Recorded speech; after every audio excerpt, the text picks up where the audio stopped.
దేవుని యొక్క పరిశుద్ధ గ్రంథాలు తెరిచి కీర్తనల గ్రంథము 138వ కీర్తన 6వ వాక్యాన్ని మనం చదువుకుందామండి. యెహోవా మహోన్నతుడైనను ఆయన దీనులను లక్ష్యపెట్టెను. దేవుడు ఎవరంటండి? మహోన్నతుడు అంటే ఉన్నతమైన వాడు, ఉన్నతమైన స్థలములలో నివసించువాడు. సాధారణంగా ఈ లోకములో కొంచెం ధనం ఉంటే వాళ్ళు ఎవరితో స్నేహం చేస్తారండి? చెప్పండి. ధనవంతులతోనే స్నేహం చేస్తారు. జ్ఞానం కొంచెం ఉందనుకోండి, ఆ జ్ఞానవంతులు ఎవరితో స్నేహం చేస్తారు? జ్ఞానం ఉన్న వారితోనే ఉంటారు. కొంచెం అందం ఉందనుకోండి, ఆ అందంగా ఉన్నవారు ఎవరితో ఎక్కువ కలుస్తారంటే బాగా అందంగా ఉండేవారితోనే కలుస్తారు.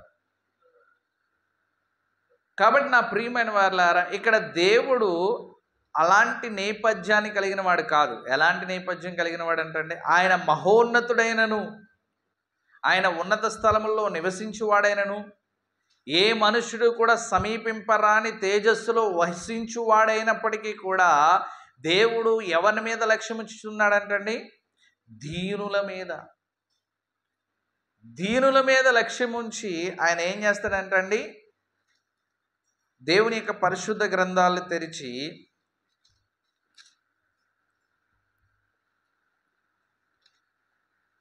113వ కీర్తన 7వ వాక్యం చదువుదామండి. ప్రధానులతోనూ తన ప్రజల ప్రధానులతోనూ వారిని కూర్చుండబెట్టుటకై ఆయన నేల నుండి దరిద్రులను లేవనెత్తువాడు, పెంట కుప్పల మీద నుండి బీదలను పైకెత్తువాడు. ఎవరిని అంటండి? ఎందుకు ఆయన లక్ష్యం ఉంచి ఏం చేస్తాడంటండి? ప్రధానులతోనూ ప్రజల ప్రధానులతోనూ వారిని కూర్చుండబెట్టుటకై ఎలాంటి వారిని లేవనెత్తుతాడంటండి? దరిద్రులను, పెంట కుప్పల మీద నుండి బీదలను పైకెత్తువాడు. దేవుడు మహోన్నతుడైన దేవుడు దీనుల మీద దృష్టించి వారి జీవితాలను ఎలా చేయాలనుకుంటున్నాడంటండి? దేశ ప్రధానులతో సైతము కూర్చుండబెట్టాలనుకుంటున్నాడు. ఈరోజు నా ప్రియమైన వారులారా, మనుషులైన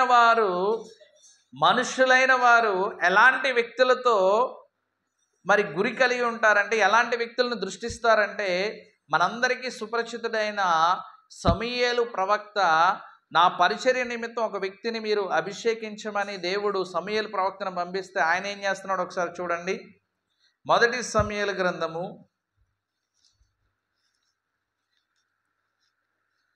16వ అధ్యాయము. 1 సమూయేలు గ్రంథము 16వ అధ్యాయము 4వ వాక్యం నుంచి మనం చూసినట్లయితే 3 నుంచి చదువుదాం. యెషయిని బలి అర్పణకు పిలువుము, అప్పుడు నీవు చేయవలసిన దాన్ని నేను తెలియజేతును. ఎవని పేరు నేను నీకు చెప్పెదనో అతనిని అభిషేకింపవలని సెలవీయగా సమూయేలు ప్రవక్తతో దేవాది దేవుడు ఏమైనా మాట్లాడుతున్నాడంటే, యెషయా అనే ఒక వ్యక్తి ఇంటికి వెళ్ళు, అతన్ని బలి అర్పించడానికి పిలిపించు, దేవుని సన్నిధికి అతన్ని పిలిపించు, అతని ఇంటిలో ఎవరిని నేను అభిషేకిస్తానో వారిని నీవు అభిషేకించాలి, ఎవరి పేరు నేను చెప్తానో వారిని నువ్వు అభిషేకించాలన్నప్పుడు సమూయేలు ఆ యొక్క యెషయా దగ్గరికి వెళ్ళారు. అయితే జరుగుతున్న సంభవం ఏంటంటే 6వ వాక్యం చదువుదామండి. వారు వచ్చారు. ఎవరు? యెషయా కుమారులందరూ వచ్చారు. వారు వచ్చినప్పుడు అతడు ఎలీయాబును చూచి, నిజముగా యెహోవా అభిషేకించువాడు ఆయన ఎదుట నిలిచి ఉన్నాడని అనుకొనెను. నిజముగా దేవుడు అభిషేకించాలనుకున్న వ్యక్తి నా ఎదుటకు వచ్చాడు అని ఎవరు అనుకున్నారండి? సమూయేలు అనుకున్నాడు. ఎందుకు అలా అనుకున్నాడు? కింద చదవండి. అయితే యెహోవా సమూయేలుతో ఇలాగ సెలవిచ్చెను, అతని రూపమును అతని ఎత్తును లక్ష్య పెట్టకము. మనుష్యుల లక్ష్య పెట్టేవాడిని యెహోవా లక్ష్య పెట్టడు. నేను అతన్ని త్రోసివేసి ఉన్నాను. మనుష్యులు పై రూపము లక్ష్య పెట్టెదరు కానీ యెహోవా హృదయము లక్ష్య పెట్టిన. ఎందుకు ఆయన్ని తోసివేశాడంటండి? దేవుడు హృదయాంతరంగాలను పరీక్షించేవాడు. మనుషులైతే ఏం చూస్తారంటండి? పై రూపాన్ని చూచి లక్ష్య పెడతారు. పై రూపం అంటే వారు అందంగా కనబడుతున్నారా, వారు ఆరోగ్యంగా కనబడుతున్నారా, వారి మంచి స్థితిమంతులుగా ఉన్నారా, వారికి మంచి జ్ఞానం ఉందా, తెలివితేటలు ఉన్నాయా, వాళ్ళకి మంచి వాక్చాతుర్యం కలిగిన వారా, వాళ్ళు చక్కగా మాట్లాడగలరా, ఇవన్నీ మనుషులు చూస్తారు. దేవుడు ఇవన్నీ చూడ్డు. ఎలియాబును చూడగానే అతని యొక్క రూపమును చూచినప్పుడు, అతని యొక్క ఎత్తును చూచినప్పుడు, అతని యొక్క బలాన్ని చూచినప్పుడు, ఆయన శరీరాన్ని చూచినప్పుడు ఇలాంటి వాడైతేనే రాజుగా ఉండడానికి యోగ్యుడని సమూయేలు అనుకున్నాడు. అయితే నా ప్రియమైన వారలారా, మనం కూడా చాలా సందర్భాలలో మనుష్య రీతిగా ఆలోచిస్తాం. మనం కూడా ఎలాంటి వారిని లక్ష్యం ఉంచుతామంటే అందంగా ఉండేవారిని, ఆరోగ్యంగా కనబడుతున్న వారిని, మంచి బాడీ ఫిట్గా ఉన్నవారిని, మంచి ఆస్తి కలిగిన వారిని, మంచి కారులో తిరుగుతున్న వారిని, మంచిగా గృహాన్ని కట్టుకున్న వారిని లక్ష్యం ఉంచుతాం. అయితే దేవుడు ఏం చెప్తున్నాడంటే దీనులను నేను లక్ష్యం ఉంచేవాడని. నా గురి ఎవరి మీద ఉందంటే దీనుల మీద ఉంది. నేను ఎవరి మీద దృష్టి నిలుపుతానంటే దీనుల మీద దృష్టి నిలిపి, నా ప్రియమైన వారలారా, దీనుల మీద దృష్టి నిలిపి ఎవడైతే నా సన్నిధిని, ఒకసారి మీరు యెషయా గ్రంథం చూస్తే అక్కడ ఉంటుంది చూడండి.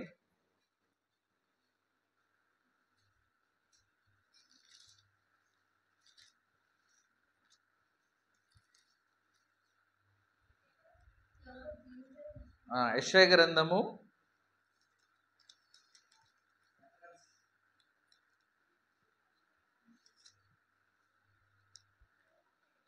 66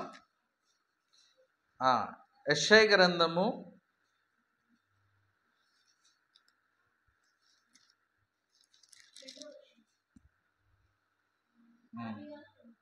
66వ అధ్యాయం, యెషయా గ్రంథము 66వ అధ్యాయం 2వ వాక్యం చదువుదాం. ఎవడు దీనుడై నలిగిన హృదయము గలవాడై నా మాట విని వణుకుచుండెను, వానినే నేను దృష్టించుచున్నాను. ఎవరి మీద దేవుడు దృష్టించుచున్నాడంటండి? ఎవడైతే దీనుడై నలిగిన హృదయము గలవాడై. ఏ హృదయం అంటండి?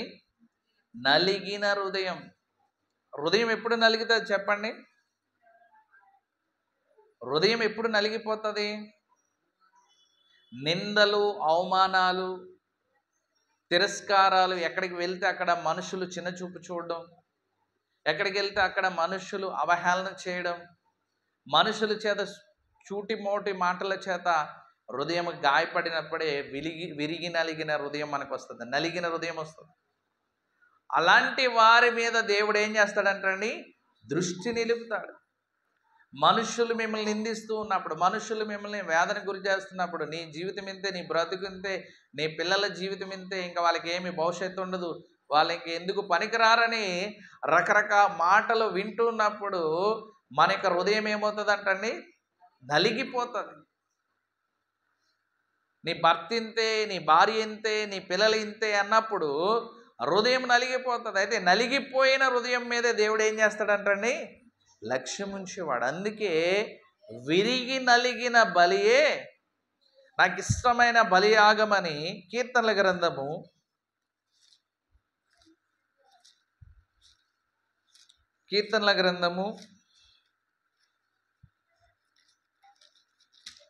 51వ అధ్యాయము 17వ వాక్యం చదువుదామండి. ఇరిగిన మనస్సే దేవునికి ఇష్టమైన బలులు, దేవా విరిగి నలిగిన హృదయము నీవు అలక్ష్యము చేయవు. ఎలాంటి హృదయాన్ని ఆయన అలక్ష్యము చేయడంటండి? విరిగి నలిగిన హృదయాన్ని. ఎవరైతే జీవితంలో విరిగి నలిగిపోతారో, వారికున్న శ్రమలను బట్టి, వారికున్న కష్టాలు బట్టి, వారికున్న ఆర్థికపరమైన ఇబ్బందులను బట్టి, కుటుంబాల్లో నెమ్మది లేని పరిస్థితులు బట్టి, అనారోగ్యాలు బట్టి, ఈ పరిస్థితులన్నిటి బట్టి ఎవరైతే విరిగి నలిగిపోతారో వారిని దేవుడు ఏం చేయడంటండి, అలక్ష్యము చేయక లక్ష్యం ఉంచుతాడు. అందుకే దేవుడు కీర్తనకారుడైన దావీదు 138వ కీర్తన ద్వారా మనతో మాట్లాడుతున్నాడు. ఆయన దీనులను లక్ష్యం ఉంచేవాడు. ఈరోజు ఎవరైతే విరిగి నలిగిన హృదయముతో దేవుని సన్నిధికి వస్తారో వారి మీద దేవుని యొక్క దృష్టి ఉన్నదని మర్చిపోవద్దు. మనుషులు అనే మాటల మీద కాదు, మనుషులు మన జీవితాన్ని చూచి వారికి తోచినట్టుగా, వారికి నచ్చినట్టుగా, వారు ఊహించుకున్నట్టుగా అనుకోవచ్చు. ఇంకా మనం ఏమీ చేయలేము, వారి జీవితం ఇంతే అని అనుకోవచ్చు. అయితే దేవునికి సమస్తము సాధ్యమే. గొలియాతు ఇజ్రాయేలీల మీద దండెత్తుతూ ఉన్నప్పుడు ఆ గొలియాతును కొట్టగలవాడు ఎవడు లేడని వారు అనుకున్నారు. ఇజ్రాయేల్ అందరూ భయపడుతూ ఉన్నారు. అయితే దేవుడు అక్కడుంటున్న ప్రజలందరిలోంచి ఎవరిని ఎన్నుకున్నాడంటండి, దావీదని ఒక చిన్న బాలుణ్ణి, ఒక చిన్న వ్యక్తిని నిలవబెట్టి, అతనికి యుద్ధ నైపుణ్యత లేదు, యుద్ధ ఆయుధాలు ధరించుకోవడమే తెలియదు. అలాంటి వ్యక్తి, ఇతన్ని జయించగలిగిన వాడు, ఈ గొలియాతును ఢీకొట్టగలిగిన వాడు మన రాజ్యములో ఎవరు లేరని రాజు సైతము భయపడుతున్న వేళల్లో, సైనికులు సైతము ఆ వ్యక్తి నడుస్తూ ఉంటే పారిపోతున్న వేళల్లో దేవుడు ఏం చేస్తాడని ఒక సామాన్యుడిని ముందు నిలవబెట్టాడు. అలాగే నా ప్రియమైన వారులారా, మన జీవితాల్లో కూడా ఇంక అయిపోయింది అనుకుంటున్న వేళల్లో ఏదో ఒక రీతిగా మన విరిగి నలిగిన హృదయాన్ని చూచి దేవుడు అద్భుతాలు చేసే దేవుడు. అందుకే హన్నా హృదయం ఏమైందండి, విరిగిపోయింది. ఎవరిని బట్టి విరిగిపోయింది? సూటిపోటి మాటలు అనే బంధువులు బట్టి, స్నేహితులు బట్టి, చుట్టుపక్కల ఉన్న ప్రజలను బట్టి విరిగిపోయింది. అయితే దేవుడు ఏం చేశాడని ఆ హృదయాన్ని లక్ష్య పెట్టాడు.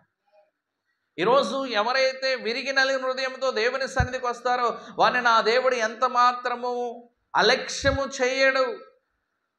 లక్ష్యముంచే దేవుణ్ణి మనము కలిగి ఉన్నాం. కాబట్టి ఈరోజు నా ప్రియమైన వారులారా, మన యొక్క జీవితంలో ఉన్న కష్టాలు, నిందలు, అవమానములు, కృంగిపోయిన అనుభవాలు ఇవన్నీ కూడా తాత్కాలికమైనవే.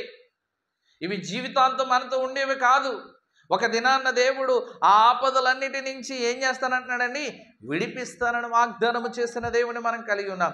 అయితే ఈరోజు దేవుని బిడ్డలమైన మనము విరిగి నలిగిన హృదయముతో దేవుణ్ణి మనము ఆరాధించలేకపోతున్నాం.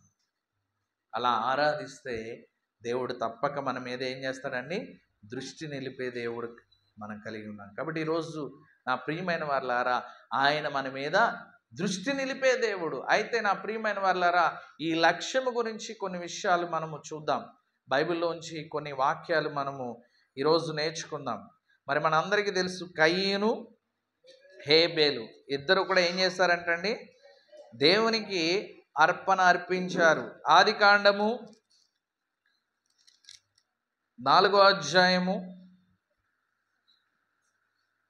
2వ వాక్యం నుంచి చూసినట్లయితే, తరువాత ఆమె అతని తమ్ముడగు హేబేలును కనెను. హేబేలు గొర్రెల కాపరి, కయీను భూమిని స్వేచ్ఛపరచువాడు. కొంతకాలమైన తర్వాత కయీను పొలము పంటలో కొంత యెహోవాకు అర్పణగా తెచ్చెను.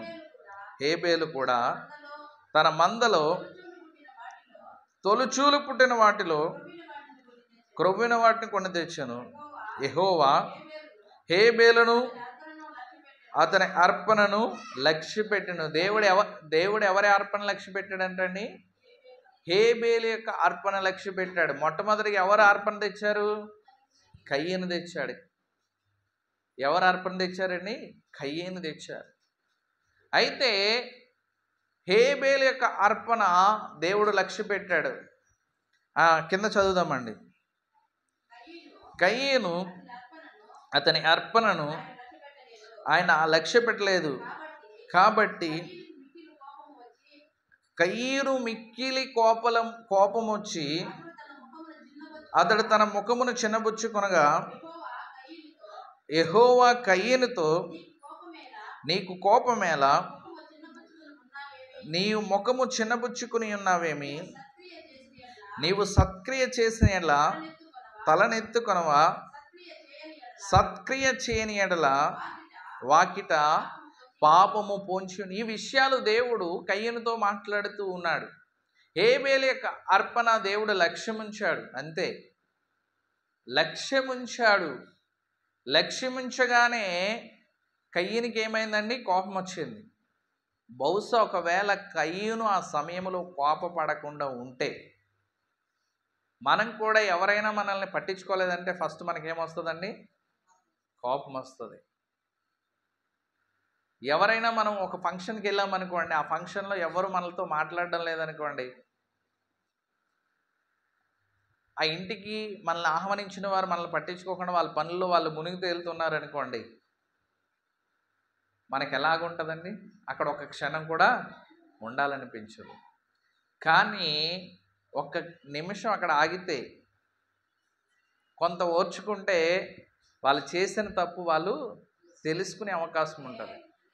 ఇక్కడ వాస్తవ విషయం ఏంటంటే, దేవుడు హేబేలు యొక్క అర్పణ అంగీకరించాడు, లక్ష్యం ఉంచాడు. కయ్యనుతో ఇంకా మాట్లాడలేదు, ఆయన సమయం ఇంకా రాలే. అయ్యా నేను చేసిన తప్పు ఏంటని దేవుడిని అడుగుంటే దేవుడు ఆయనతో మాట్లాడేవాడు. అలా చేయలేదు. ఆయన ఏం చేశాడు? కోప్పడి వెళ్ళిపోయాడు, మొఖం చిన్నబుచ్చుకుని. ఆయన ఏం చేశాడు? తన పంటలో కొంత తీసుకుని వచ్చాడు. ఆయన ఏమీ తప్పు చేయలేదు, తన పంటలో కొంచెం తీసుకొచ్చాడు. మీరు చూసినట్లయితే కయ్యను భూమిని స్వేచ్ఛపరచువాడు. కొంతకాలమైన తర్వాత కయ్యను పొలము పంటలో కొంత యెహోవాకు అర్పణగా తెచ్చెను. కొంత అర్పణగా తీసుకువచ్చాడు. ఆయన అర్పణ తీసుకువెళ్లకుండా వెళ్ళలేదు. దీన్ని చూసిన హేబేలు ఏం చేశాడు? అతను కూడా తీసుకెళ్ళాడు. ఇతను తీసుకెళ్ళడానికి ఒక ప్రేరేపణ ఎవరు? వాస్తవంగా చెప్పాలంటే కయ్యనే.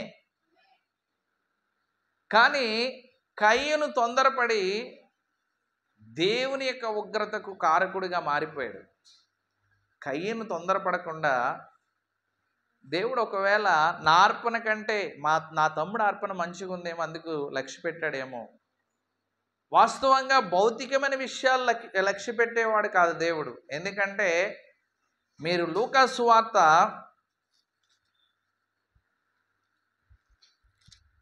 21వ అధ్యాయం మీరు చూసినట్లయితే, కానుక పెట్టెలో తమ కానుకలు వేయించున్న ధనవంతులను ఆయన పారజూచెను.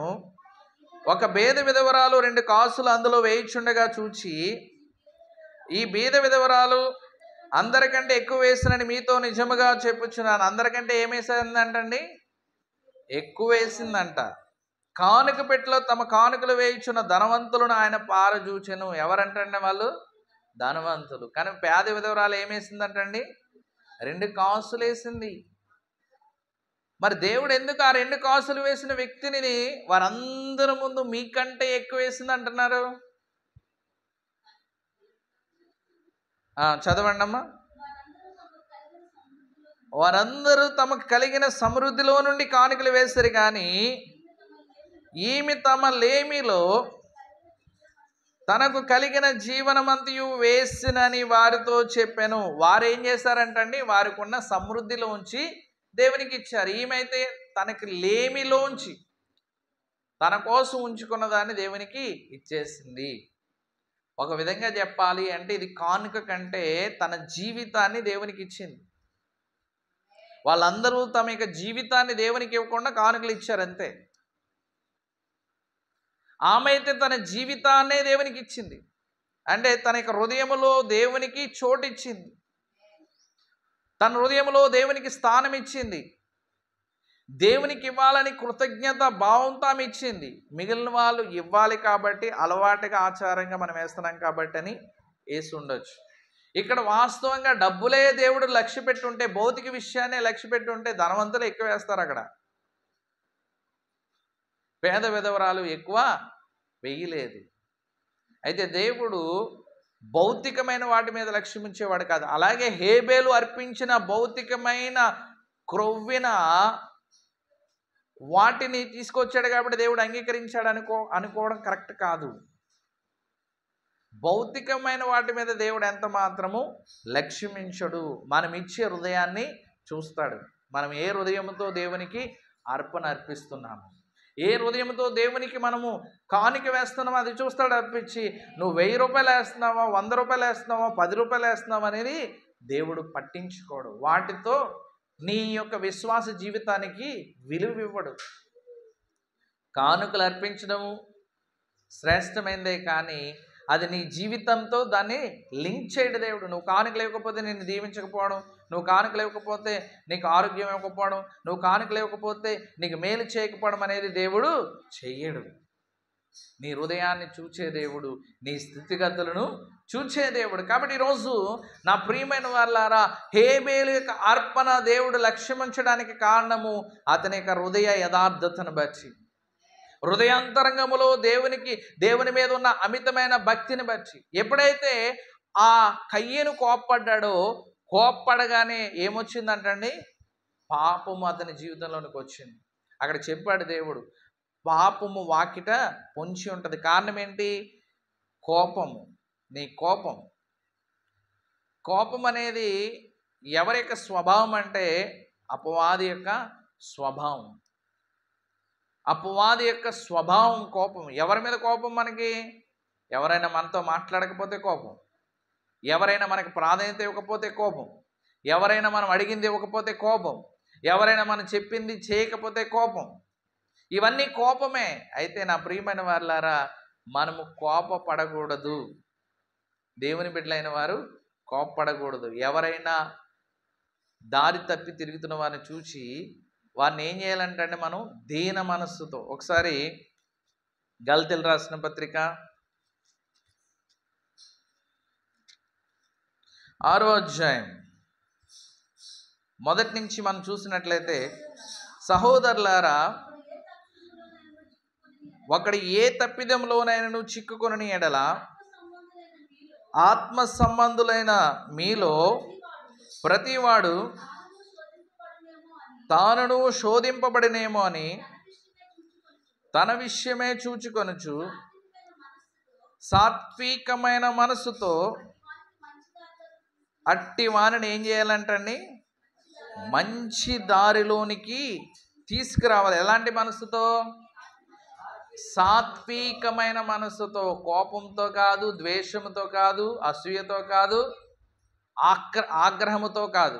ఎవరైనా దారి తప్పి తిరుగుతూ ఉంటే ఆత్మ సంబంధులుగా పిలువబడుతున్న మనము చేయవలసింది ఏంటంటే సాత్వికముతో, అంటే దీనత్వముతో, తగ్గింపుతో వారిని ప్రభు మార్గానికి మనము నడిపించాలి. అయితే దేవుడు ఒకరి భారములను ఒకడు భరించి, ఒకరి భారాన్ని ఒకరు మోయడం అనేది ఎవరి నియమం అంటండి? క్రీస్తు నియమం. ఒకరి కష్టాన్ని మనం మోయాలి, ఒకరి బాధను మనం మోయాలి, ఒకరి దుఃఖాన్ని మనం మోయాలి, ఒకరి వేదనను మనం మోయాలి, ఒకరి బాధను మనము మోయాలి. ఇది దేవుని యొక్క నియమం. ఈరోజు దేవుని బిడ్డలమైన మనము ఒకరితో ఒకరు సమాధానంగా ఉండడం లేదు, ఒకరి కష్ట నష్టాల గురించి ఒకరు పంచుకోవడం లేదు. ఎవరికైనా ఒక ఆపద వస్తే, ఎవరికైనా ఒక కష్టం వస్తే మేమున్నామని ధైర్యంగా చెప్పి వారి కొరకు ప్రార్థన చేసేవారు కావాలి. ఈరోజు మీ కష్టంలో మేమున్నాం, మీ నిందలో మేమున్నాం, మీ ఆపదలో మేమున్నామని చెప్పే దేవుని బిడ్డలు దేవునికి అవసరం తప్పించి సంతోషములో, ఆనందములో, ఉల్లాసములో, ఉత్సాహములో అందరూ ఉంటారు. మన బాధల్లో, దుఃఖములో, కష్టములో, శ్రమలో ఎవరు ఉంటారండి? ఆత్మ సంబంధులు ఉండాలి. వారు మాత్రమే ఆత్మీయులని చెప్పుకోవడానికి అవకాశం ఉంది తప్పించి అందరూ ఆత్మీయులని చెప్పుకోవడానికి వీలు లేదు. కాబట్టి ఆత్మీయులని చెప్పుకోవడానికి ఒక చక్కని సర్టిఫికేట్ ఏంటంటే ఒకరి భారాన్ని ఒకరు మొయ్యాలి, ఒకరి కష్ట నష్టాల్లో ఒకరు పాల్గొనాలి. యేసుక్రీస్తు ప్రభువారు ఈ భూలోకములో ఉన్నప్పుడు ఆయన ఎవరి దగ్గరికి వెళ్ళేవాడండి? ఎక్కువగా ఎవరైతే ఒంటరితనాన్ని అనుభవిస్తున్నారో, ఎవరైతే వ్యాధి బాధలతో ఉన్నారో, ఎవరైతే కష్ట నష్టాల్లో ఉన్నారో, ఎవరైతే కృంగిపోయిన స్థితిలో ఉన్నారో వారి దగ్గరికి మాత్రమే వెళ్ళేవాడు. ధనవంతుల దగ్గరికి దేవుడు ఎప్పుడూ వెళ్ళలేదు. ఎవరి దగ్గరికి వెళ్ళలేదండి? ధనవంతుల దగ్గరికి వెళ్ళలేదు. ధనవంతులే ఆయన వెతుక్కుంటూ వచ్చారు. జక్కయ్య ఏం చేశాడండి? ఆయన ఎవరండి? ధనవంతుడు. ధనవంతుడైన ధనవంతుని ధనవంతుని వెతుక్కుంటూ యేసుక్రీస్తు ప్రభువారు వెళ్ళే. ధనవంతుడే యేసుక్రీస్తు ప్రభువుని వెతుక్కుంటూ వచ్చాడు. ఒకసారి మీరు లూకా సువార్త 19వ అధ్యాయం మొదటి నుంచి చదువుదామండి. ఆయన సంచరించుచు యెరికో పట్టణంలో ప్రవేశించి దాని గుండా పోచుండెను. ఇదిగో సుంకపు గుత్తదారుడును ధనవంతుడైన జక్కయ్య అను పేరు గల ఒకడు యేసు ఎవరో అని చూడగోరి పొట్టివాడైన జనులు గుంపు కూడి ఉండటం వలన చూడలేకపోయాను. అప్పుడు యేసు ఆ త్రోవను రానై ఉండెను గనుక అతను ముందుగా పరిగెత్తి ఆయన చూచుటకు ఒక మేడి చెట్టు ఎక్కిన. ఇప్పుడు మేడి చెట్టు ఎవరెక్కారండి? జక్కే. ఆయన ఎవరండి? ధనవంతుడు. ధనవంతుడైన జక్కయ్య ఇంటికి యేసుక్రీస్తు ప్రభువారు ముందుగా వెళ్ళలేదు, కానీ యేసుక్రీస్తు ప్రభువారిని వెతుక్కుంటూ జక్కయ్య వెళ్ళాడు. కాబట్టి నా ప్రియమైన వారులారా, మరి బెతాస్దా కోనేటి దగ్గర 38 సంవత్సరాల నుంచి రోగముతో బాధపడితే ఆయన దగ్గరికి ఎవరు వెళ్ళారు? యోహాను సువార్త 4వ అధ్యాయంలో ప్రభువే వెళ్ళారు. మరి జక్కే దగ్గరికి ఎందుకు వెళ్ళలేదు అంటే, దేవుడు ఎవరి మీద దృష్టి నిలుపుతాడండి? దీనులను దరిద్రుల మీద దృష్టి నిలిపేవాడు. శాన అనే దయ్యము పట్టిన వ్యక్తిని దేవుడు దర్శించడానికి వెళ్ళాడు.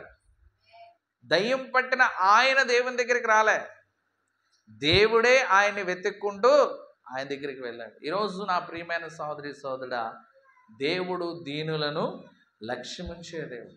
ఇది నేను మాటలతో చెప్తున్న మాటలు కాదు, ఇది నిజంగా సజీవముగా జరిగిన సంభవాలు.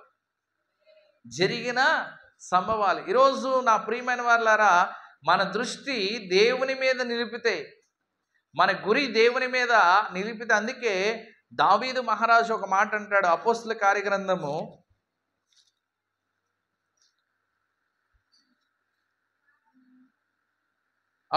కార్యగ్రంథము 2వ అధ్యాయము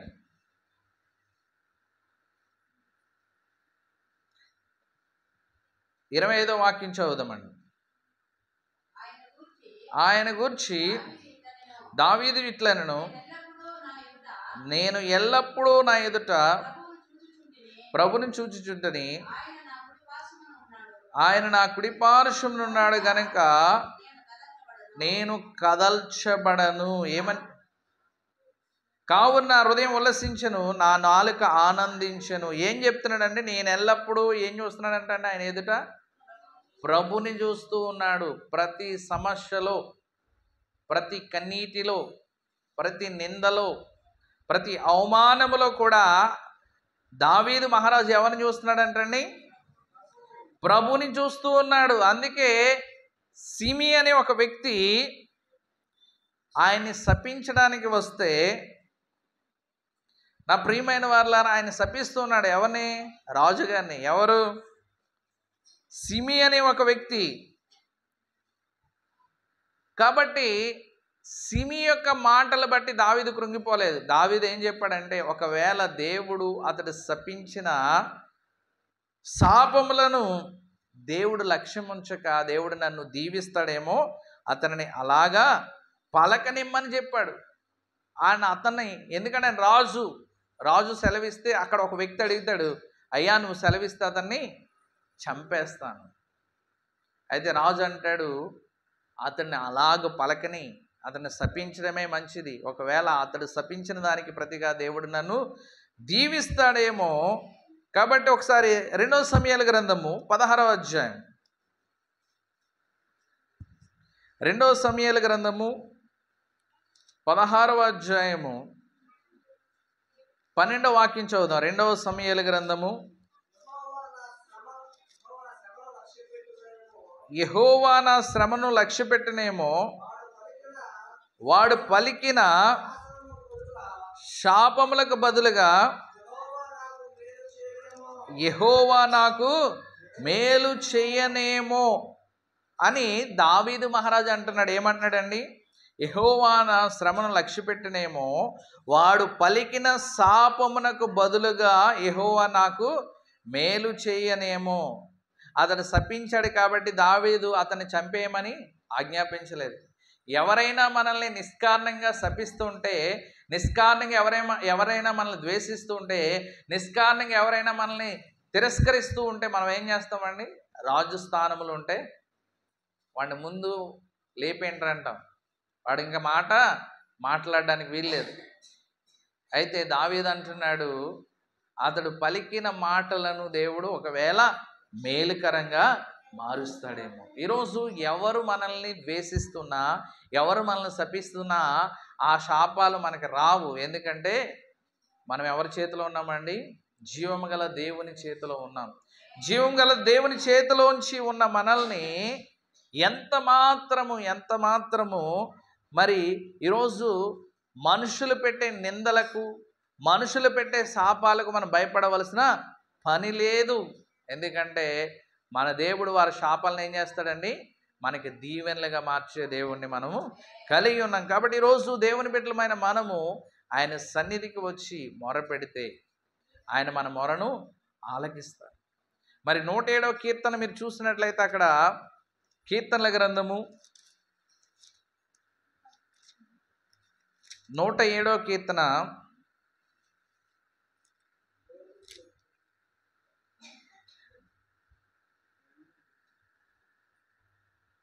13వ వాక్యం చదువుదామండి. 107వ కీర్తన 13వ వాక్యం. కష్టకాలమందు వారి యెహోవాకు మొరపెట్టిరి, ఆయన వారి ఆపదల్లో నుండి వారిని విడిపించెను. ఏం చేశారంటండి? వారు కష్టకాలమందు వారు ఏం చేశారంటండి? యెహోవాకు మొరపెట్టారు. దేవుడు వారిని ఏం చేశాడంటండి? విడిపించాడు. 28వ వాక్యం కూడా చదువుదాం. శ్రమకు తాళలేక వారు యెహోవాకు మొరపెట్టిరి, ఆయన వారి ఆపదలలో నుండి వారిని విడిపించెను. దేవునికి నువ్వు మొరపెడితే నీ దేవుడు నీకు ఏమిస్తాడండి? విడుదలిస్తాడు. ఈరోజు దేవుని బిడ్డలైన మనము మొరపెట్టడం లేదు కాబట్టి రక్షింపనేరకున్నట్లు యెహోవా హస్తము కురచకాలేదు, విననేరకున్నట్లు ఆయన చెవులు మందం కాలేదు. ఆయన వినడానికి సిద్ధంగా ఉన్నాడు. నువ్వు మొరపెడితే ఆయన వినడానికి సిద్ధంగా ఉన్నాడు. నాకు మొర్రపెట్టుము నీకు ఉత్తరం ఇచ్చేది, నువ్వు గ్రహింపలేని గూఢమైన విగూఢమైన సంగతులు నేను నీకు, గ్రహింపలేని గొప్ప సంగతులు నేను నీకు తెలియజేస్తానని ఇర్మియా గ్రంథం 33వ అధ్యాయం 3వ వాక్య ప్రకారం దేవుడు మనతో మాట్లాడుతుంటే మనం ఏం చేస్తామండి? మొర్రపెట్టాం. ఇశ్రాయేలు ప్రజలు మొర్రపెట్టగా నిర్గమాకాండం మీరు తీయండి.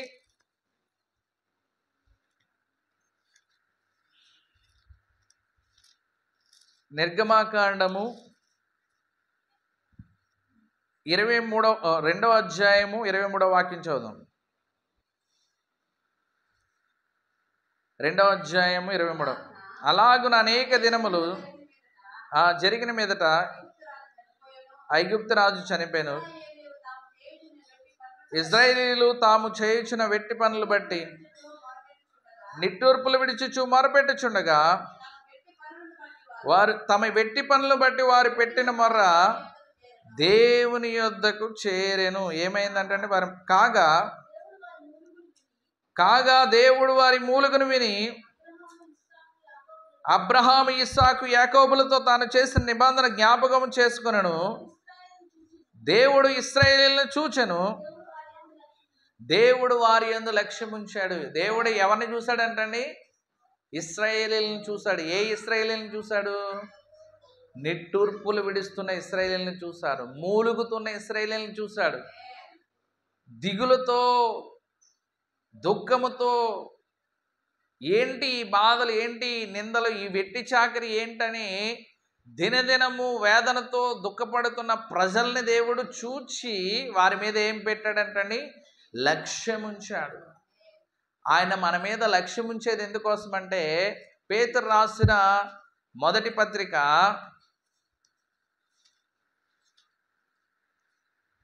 5వ అధ్యాయము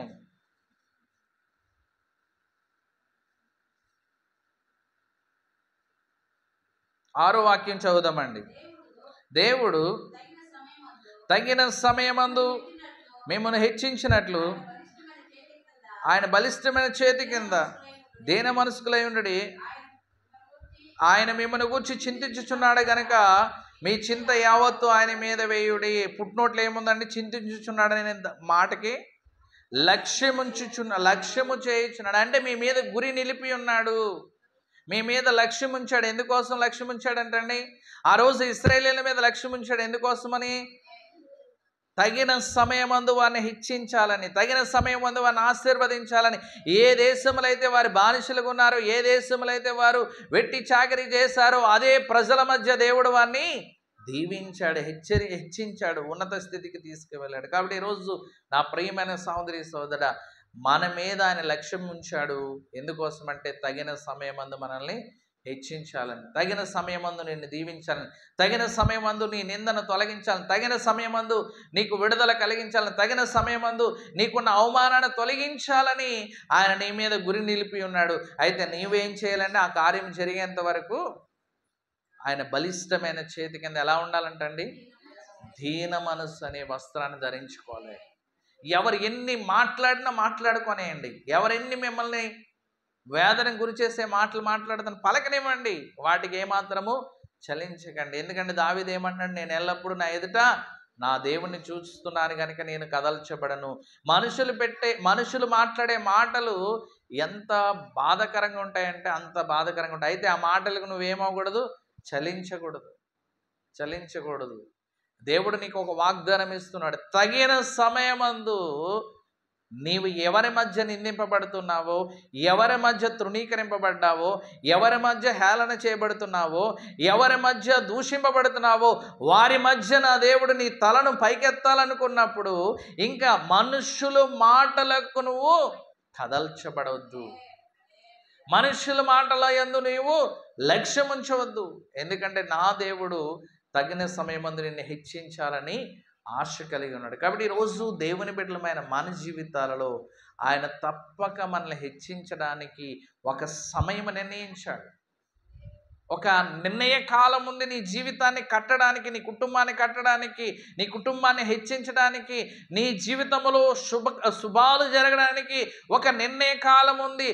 అందుకే యేసుక్రీస్తు ప్రభు వారు కూడా ఏ సమయాన్ని పడితే ఆ సమయాన్న ఈ భూలోకానికి రాలేదండి. ఒక సమయం ఉంది. ఆ సమయం ఏంటంటే యేసుక్రీస్తు ప్రభు వారు ఎప్పుడు రావాలో గల్తీలు రాసిన పత్రికలో మనం చూసినట్లయితే అక్కడ దేవుడు తన పరిశుద్ధ సేవకుడైన పౌలు గారి ద్వారా రాసి ఉంచిన మాట ఏంటంటే, అయితే కాలము పరిపూర్ణమైనప్పుడు. గల్తీలు రాసిన పత్రిక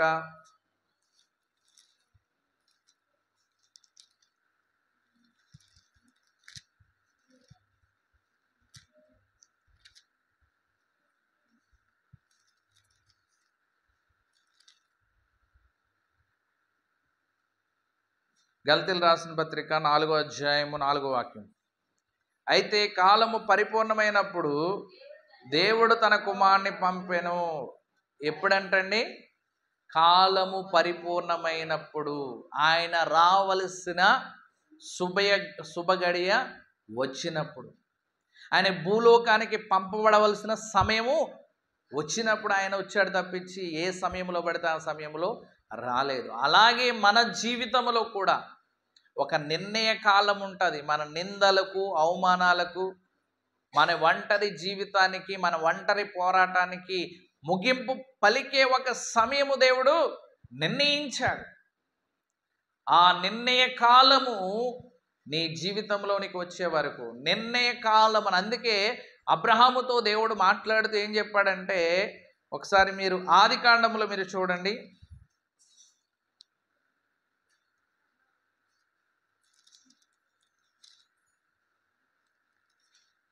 ఆదికాండము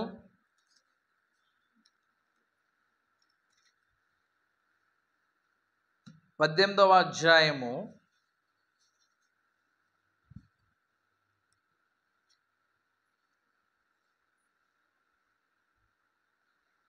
14వ వాక్యం చదువుదామండి. యెహోవాకు అసాధ్యమైనది ఏదైనా ఉన్నదా? మీదటికి ఈ కాలమున నిర్ణయ కాలమందు నీ యొద్దకు తిరిగి వచ్చేది. ఏ కాలమునంటండి? నిర్ణయ కాలమందు నేను మళ్ళా నీ దగ్గరికి వస్తాను. అప్పుడు సారాకి కుమారుడు కలుగునెను. దేవుడు ఒక నిర్ణయించాడు, ఒక నిర్ణయ కాలం ఉంది సారా యొక్క గర్భాన్ని తెరవడానికి. అలాగే నీ జీవితంలో కూడా ఒక నిర్ణయ కాలం ఉంది. నీకు ఉద్యోగం ఎప్పుడు ఇవ్వాలో, నీకు వివాహం ఎప్పుడు చేయాలో, నీకు సంతానం ఎప్పుడు ఇవ్వాలో, నీ నిందల నుంచి ఎప్పుడు విడుదల చేయాలో, నీ యొక్క తిరస్కారాల నుంచి ఎప్పుడు విడుదల చేయాలో, నీ బిడ్డల్ని ఎప్పుడు ప్రయోజకులు చేయాలో ఆయనకి ఏముందంటండి? ఒక నిర్ణయ కాలం ఉంది. ఆ నిర్ణయ కాలము నీ జీవితంలో వచ్చేంత వరకు మనం ఏం చేయాలంటండి? దేవుడు నియమించిన నియమ నిబంధనలు పాటిస్తూ ఆయన సన్నిధిలో ఎలా ఉండాలంటండి? దీన మనస్కులుగా ఉండాలి. ఈరోజు నా ప్రియమైన సహోదరి సహోదరుడా, ఒక నిర్ణయ కాలమే దేవుడు నిర్ణయించాడని బహు స్పష్టంగా తన గ్రంథములో రాయించాడు. దాని పై వచనం ఏముందంటే, యెహోవాకు అసాధ్యమైనది ఏదైనా నున్నదా? యెహోవాకు అసాధ్యమైనది ఏదీ లేదు. ప్రపంచ చరిత్రలో మార్చగలిగిన వాడు నీ దేవుడు. నీ జీవితం బాగు చేయడం, నీ కుటుంబాన్ని బాగు చేయడం, నీ యొక్క జీవితంలో మేలులు చేయడం మనుషులకి అసాధ్యమేమో, కానీ మన దేవునికి సమస్తము సాధ్యమే. నిర్ణయించాడు ఒక కాలాన్ని దేవుడు నీ జీవితంలో, నీ జీవితాన్ని ప్రపంచానికి ఒక వెలుగుకరంగా, మాదిరికరంగా, ఒక దీవెనకరంగా నీ కుటుంబాన్ని చేయడానికి దేవుడు ఒక నిర్ణయ కాలం ఉంచాడు. అంతవరకు దేవుని వైపు మనము చూడాలి. దేవుడు ఒక వ్యక్తిని ఎప్పుడు వాడుకోవాలో ఆయన బాగుగా ఎరిగిన వాడు. కొందరిని చక్కని యవన కాలంలో వాడుకుంటాడు, కొంతమందిని వృద్ధాప్యానికి వచ్చినప్పుడు వాడుకుంటాడు. మోషే గారిని ఎప్పుడు వాడుకున్నాడని? మంచి యవనంలో ఉన్నప్పుడు నేను నీ పని చేస్తానని ముందుకు వస్తే, బాబు ఇప్పుడు కాదు 80వ ఏట రమ్మన్నాడు దేవుడు. 40 సంవత్సరాలు వచ్చినప్పుడు మోషే నిలవబడితే, ఇప్పుడు కాదు నువ్వు రావాల్సింది 80వ ఏట అన్నాడు. దేవుని ఆలోచనలు, దేవుని యొక్క నిర్ణయ కాలాలు వేరేగా ఉంటాయి. మా నిర్ణయాలు అయితే ఆలస్యం అయిపోతుంది. ఇంకెప్పుడు సంవత్సరాలు అయిపోతున్నాయి, రోజులు అయిపోతున్నాయి, నెలలు అయిపోతున్నాయి. ఇంకెప్పుడు అని మనల్ని అనేక రీతిలుగా మనుషులు మనల్ని ఏం చేస్తారండి? నిరాశకు గురి చేస్తారు. వాళ్ళు అంటున్న కొలది మనకేమి నిరాశ ఉండదు. ఇంకెప్పుడు ఉద్యోగం వస్తుందయ్యా అంటారు. ఇంకెన్ని సంవత్సరాలు నువ్వు ఎగ్జామ్స్ రాస్తూ ఉంటావు, ఇంకెప్పుడు నీకు పెళ్ళి అవుతుందని మనుషులు మనల్ని అడిగే ప్రశ్నలు మనల్ని ఏం చేస్తాయండి? నిరాశకు గురి చేస్తాయి. అయితే దేవుడు ఏమన్నాడంటే, నాకు అసాధ్యమైంది ఏదీ లేదు. నేను ఏ సమయంలోనైనా, ఏ కాలంలోనైనా నేను సమస్తము చేయగలను. అటువంటి కృపను పరిశుద్ధాత్మ దేవుడు మనందరి జీవితాల్లో దయచేయనుగాక. ఆమేన్. అందరం కూడా తలలు వంచి కళ్ళు మూసుకుంటాం.